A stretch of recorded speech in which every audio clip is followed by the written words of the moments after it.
In this chapter, we will explore the various types of injuries that can affect the face and neck. These injuries can range from soft tissue damage to severe trauma that compromises airway and circulatory function. Understanding how to assess and treat these injuries is critical in emergency medical care. Facial and neck injuries can result in partial or complete airway obstruction.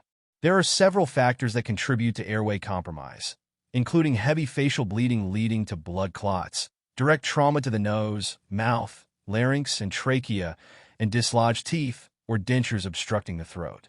Quick assessment and management of the airway are essential in these cases. In addition to direct airway obstruction, swelling from trauma can further compromise breathing. The airway can also become affected when the patient's head is turned to the side. Additionally, due to the close proximity of the brain and cervical spine, injuries to the face and neck can be associated with traumatic brain injury or cervical spine fractures. The face and neck are highly vascular, meaning that even minor injuries can result in significant bleeding and swelling. A blunt force trauma can cause a hematoma, leading to localized swelling and bruising. Because these areas have a rich blood supply, controlling bleeding and preventing airway compromise is a priority. Fractures of the mandible or lower jaw are common in trauma, especially in vehicle collisions and assaults. Signs of a fractured mandible include misaligned teeth, numbness in the chin, and an inability to open the mouth. These injuries can affect airway management and require careful handling to prevent further complications. Maxillary fractures, or fractures of the upper jaw, typically occur from blunt force trauma, such as in high-speed impacts. These injuries, often present with massive facial swelling, instability of the facial bones, and misalignment of teeth. In addition, fractured or avulsed teeth are common in facial trauma and can become airway obstructions if not managed properly. When treating soft tissue injuries of the face and neck, follow the same principles as for other soft tissue injuries. Begin by assessing the XABCs: extremity control, airway, breathing, and circulation, and address life-threatening conditions first. Use standard precautions and avoid unnecessary movement of the neck if a cervical spine injury is suspected. Bleeding should be controlled with direct manual pressure using a sterile dressing. In cases where additional support is needed, roller gauze can be wrapped around the head to hold the dressing in place. However, if a skull fracture is suspected, avoid excessive pressure to prevent worsening the injury. For open wounds involving the brain, eye, or other exposed structures, cover them with a moist, sterile dressing. If there is soft tissue damage around the mouth, always check for bleeding inside the mouth that could obstruct the airway. In cases of blunt trauma, applying ice can help reduce swelling and pain.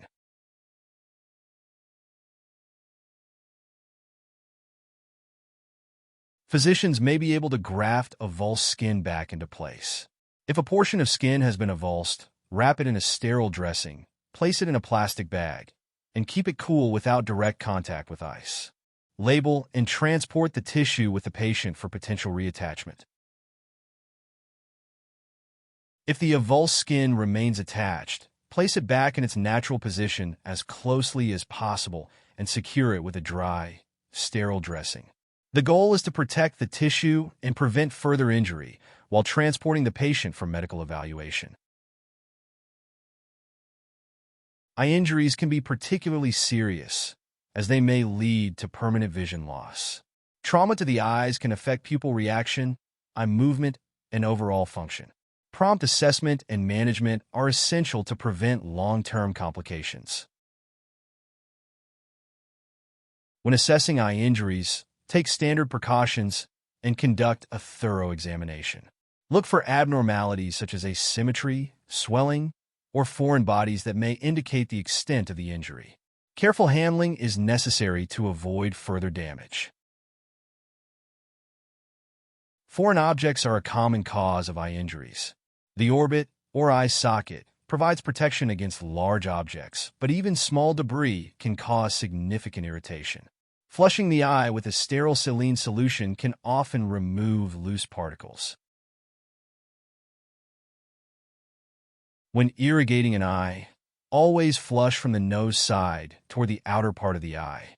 This prevents debris from being pushed further into the eye or affecting the unaffected eye. Avoid rubbing the eye, as this can cause more damage. If a foreign body is embedded in the eye, do not attempt to remove it. Instead, bandage the object in place and cover the eye with a moist, sterile dressing. If necessary, create a donut-shaped collar to stabilize the object and prevent movement. When a foreign body is impaled in the eye, do not attempt to remove it. Instead, bandage the object in place to prevent further injury. Cover the affected eye with a moist, sterile dressing and stabilize the object using a donut-shaped collar made from gauze. Additionally, bandage the uninjured eye to prevent movement, as both eyes move together when focusing. Burn injuries to the eye can result in permanent damage if not treated quickly. The first step in care is to stop the burning process and prevent further injury. Chemical burns, which are commonly caused by acidic or alkaline substances, require immediate flushing with water or saline for at least 20 minutes to remove the chemical and minimize damage. There are multiple effective methods for irrigating the eye, including using a nasal cannula, shower, bottle, or basin. Regardless of the method, the goal is to flush the affected eye while preventing contamination of the uninjured eye. The patient should be positioned so that the solution flows from the inner corner of the eye outward. In some cases, the patient's eyelids may need to be forced open to allow proper irrigation. For severe burns caused by strong acids or alkalis, continuous irrigation for at least 20 minutes is recommended. After irrigation, apply a clean, dry dressing over the eye and transport the patient to the hospital for further evaluation.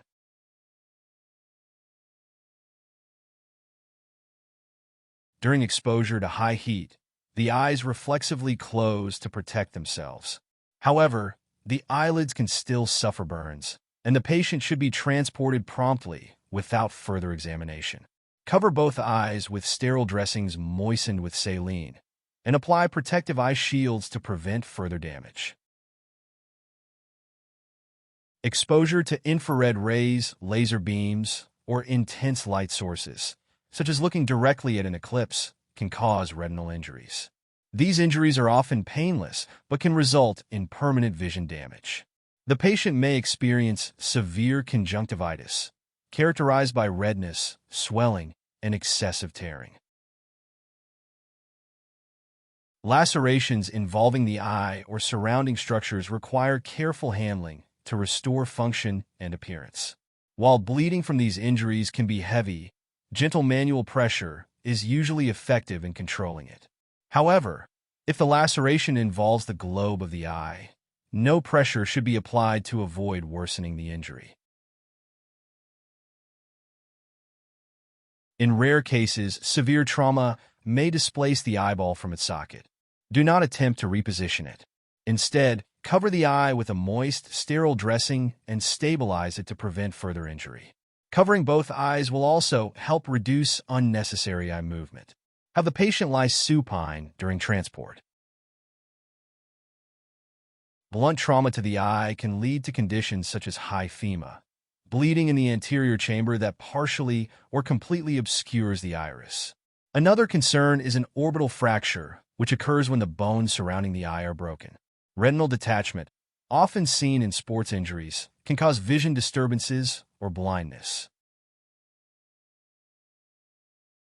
When evaluating eye injuries, always consider the possibility of head trauma. Signs of a head injury include one pupil being larger than the other, eyes that do not move together, failure of the eyes to track movement, bleeding under the conjunctiva, or protrusion of one eye from the socket. These signs indicate a need for immediate medical intervention.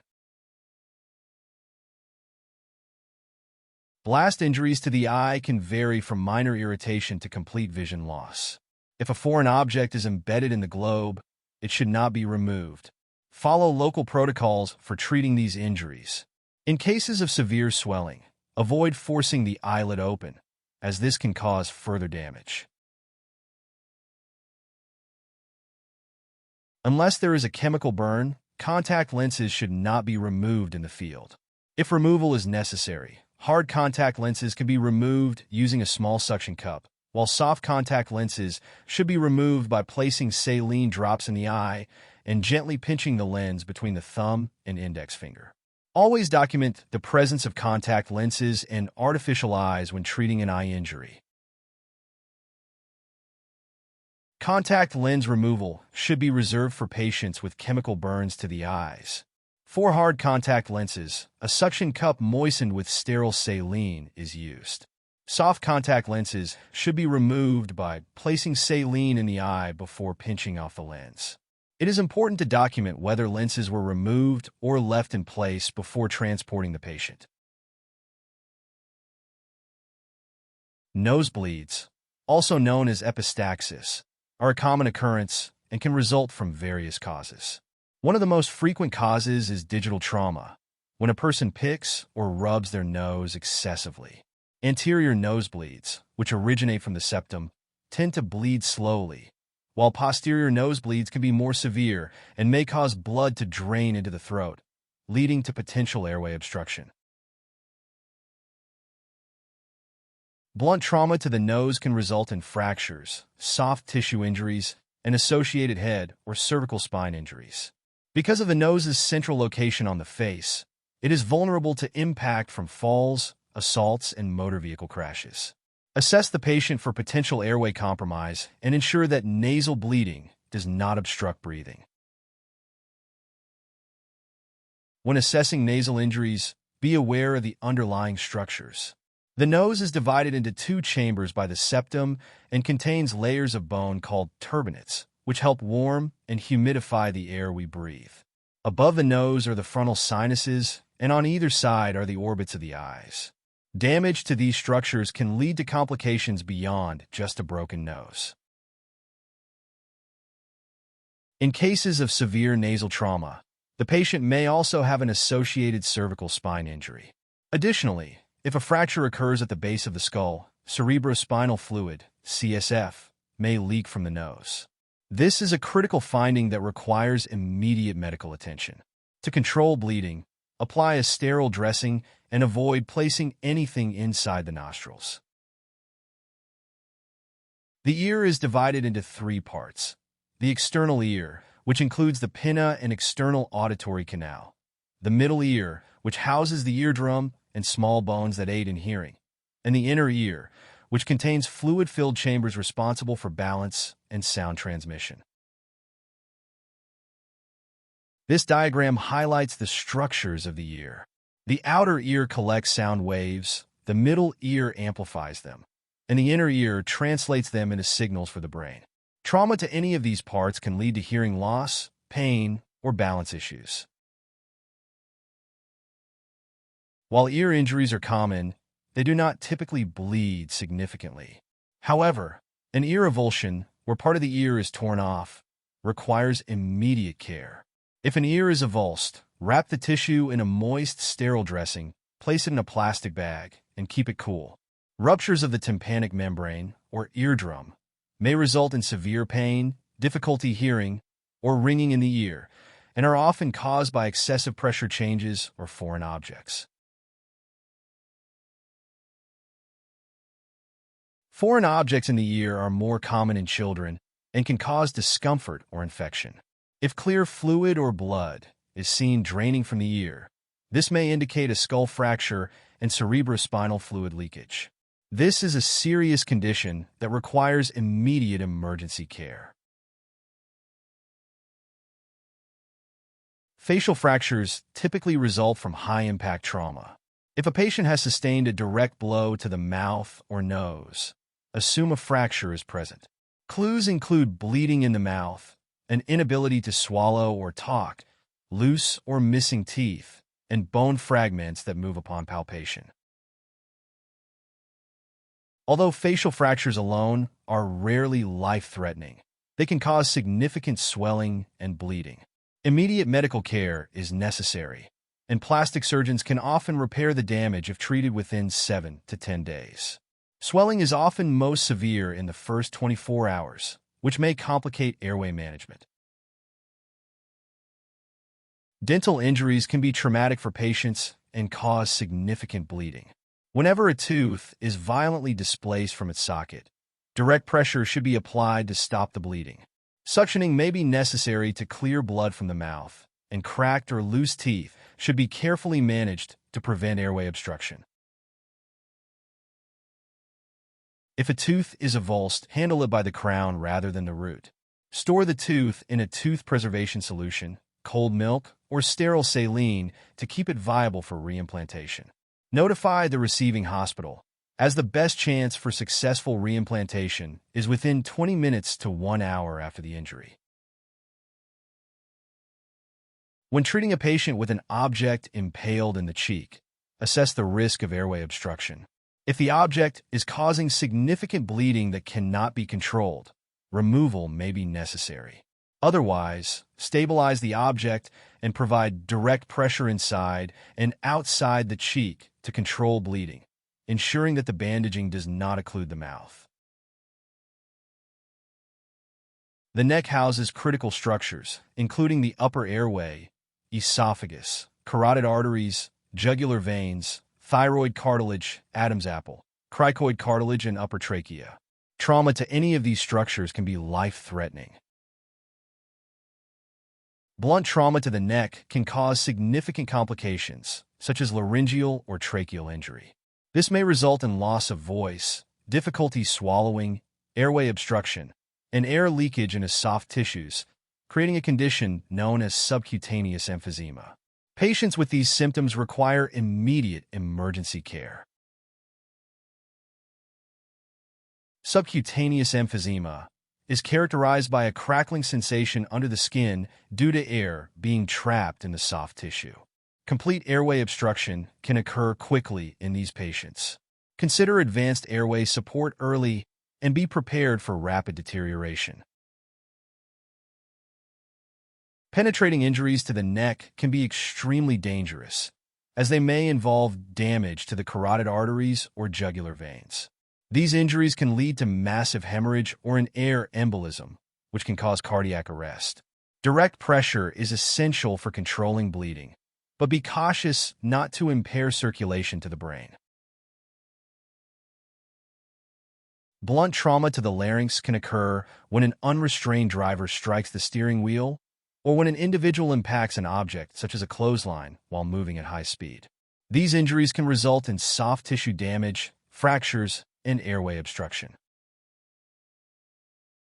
If an object is impaled in the larynx, it should not be removed unless it obstructs CPR efforts.